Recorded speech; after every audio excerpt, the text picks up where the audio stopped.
My name is Lana Christiano. I'm a general neurosurgeon. I have a specific focus in neurosurgical oncology. It's primarily taking care of tumors in the brain or the spine. There's some benign tumors and some malignant tumors. And those obviously behave very differently. Benign tumors are not cancer, and so they can be resected sometimes completely and they don't recur.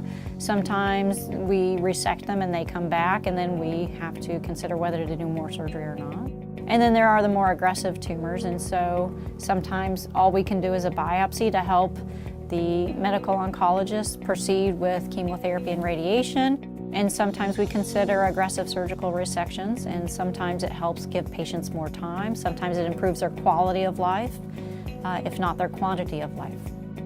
I do minimally invasive skull-based surgery for pituitary tumors. I do an endoscopic approach through the nose into the sphenoid sinus to take out tumors in the pituitary region. Pituitary adenoma being the most common among those, but there are other things that can occur in that location.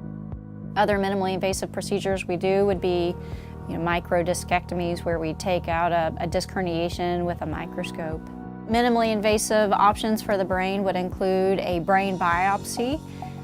We make an incision about the size of the end of the ink pen here via a MRI-guided picture into the area of abnormality, and we take biopsy specimens. And then it's just one stitch to close the skin. The patient usually stays in the hospital overnight and goes home the next day.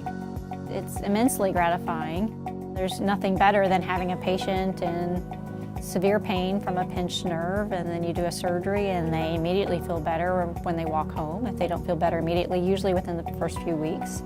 But patients are very grateful for what you do, and that certainly makes it worth doing. I think we have a strong group practice. I think I have very strong partners that I can rely on if I ever run into trouble or have questions. Just being a part of that team and helping patients, that's the most rewarding part for me.